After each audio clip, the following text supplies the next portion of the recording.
Halo semuanya, di video kali ini aku mau share dari apa yang aku pelajari dari khotbah Pastor Berry sekitar 2 minggu yang lalu. Hari itu Pastor Berry berkhotbah tentang gereja yang dicat putih bagian luarnya saja. Gembala saya Pastor Berry berkata bahwa jangan biarkan setiap kita anak-anak Tuhan atau gerejanya hanya dicat putih bagian luarnya saja. Sebenarnya cat putih bagian luar itu sebenarnya mau menunjukkan apa sih? Mau menunjukkan bahwa kita ini terlihat baik dari luar, mau menunjukkan bahwa kita ini ya all good gitu, nggak ada problem, nggak ada masalah. Karena itulah manusia secara natural. Manusia itu pintar untuk yang namanya menyembunyikan segala sesuatu.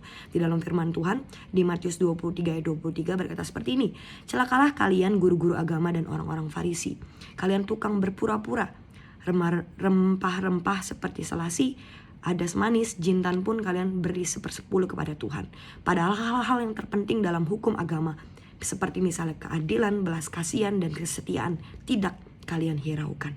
Padahal itu yang seharusnya kalian lakukan tanpa melalaikan hal yang lain juga. Di sini yang saya pelajari bahwa sebenarnya naturalnya manusia pengen terlihat untuk yang namanya terlihat bagus di depan semua manusia. Kita pengen diberikan tepuk tangan, kita pengen diberikan hal yang oh ya orang yang baik, dicap baik lah at least. Kita pengen terlihat baik, kita pengen menunjukkan sesuatu yang baik buat diri kita sendiri gitu.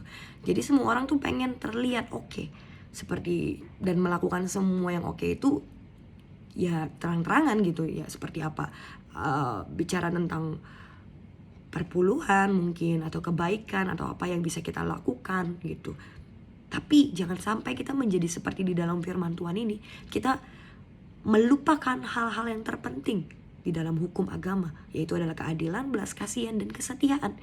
Dan kalau misalnya kita baca di versi translation lainnya adalah 3 poin ini dikatakan adalah to walk in the love of God, to display mercy to others, and to live with integrity. Itu adalah hal yang harus ada di dalam hidup setiap kita, untuk hidup di dalam kasihnya Tuhan, di mana kasihnya Tuhan itu yang menjadi teladan, di mana kita itu menjadi berkat buat begitu banyak orang. Itulah kasihnya Tuhan.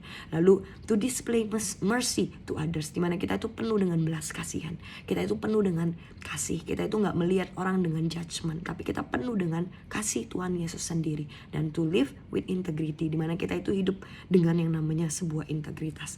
Apapun yang kita lakukan itu adalah yang Tuhan mau dan itu yang berkenan di hadapan Tuhan.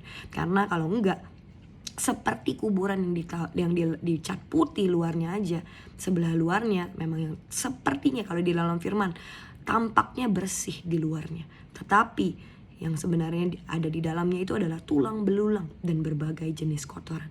Itu yang sebenarnya Tuhan gak pengen di dalam hidup setiap kita terjadi. Jadi jangan sampai hari ini kerinduan hati kita itu ingin yang namanya dihormati mendahului kerendahan hati. Kita pengen yang namanya diberikan tepuk tangan, kita pengen yang namanya dilihat orang itu kita all good, gak ada masalah, semua baik, orang yang baik dicap baik. Tapi sebenarnya di dalam kita tanda kutip penuh dengan begitu banyak kekotoran.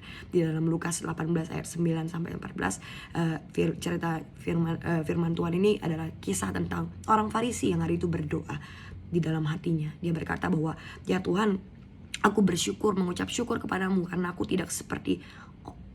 tidak sama seperti orang lain. Bukan perampok, bukan orang lalim, bukan penjina, atau juga bukan seperti pemungut cukai ini. Jadi hari itu ada orang Farisi yang berdoa bersama dengan si pemungut cukai. Tetapi hari itu di sisi lain, yang orang juga pemungut cukai itu juga berdoa, tetapi pemungut cukai itu berdiri jauh-jauh. Bahkan ia tidak berani mengadakan menengadahkan ke langit, melainkan dia memukul dirinya dan berkata, ya Allah, kasihanilah aku, orang yang berdosa ini.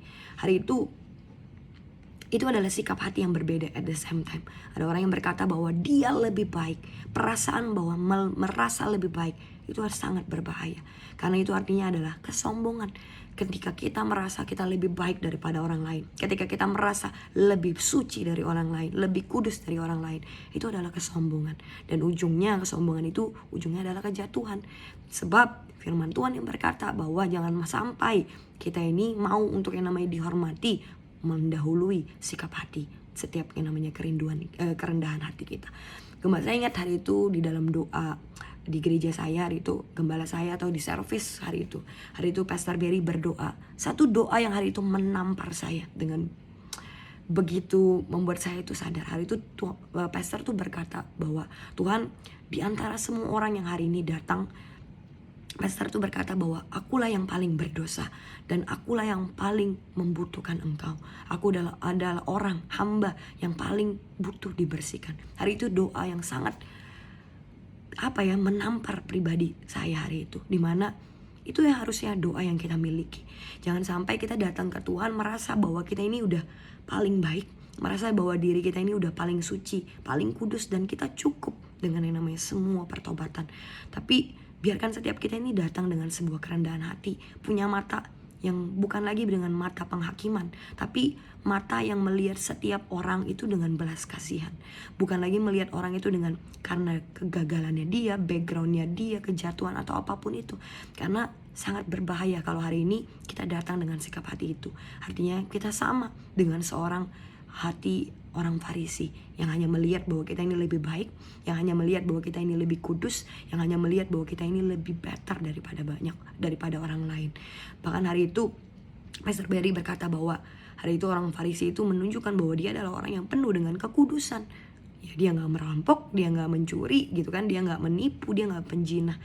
Tapi karena dia merasa bahwa dirinya di atas orang lain, itu sebuah masalah buat di mata Tuhan. Itu menjadi sebuah masalah di hadapan Tuhan. Jadi jangan sampai hari ini kita punya sikap hati seperti seorang Farisi yang merasa lebih baik. Lebih baik kita punya yang namanya sikap hati yang terus rendah hati, yang mau terus di dalam pertobatan Tuhan, yang mau terus dibersihkan sama Tuhan.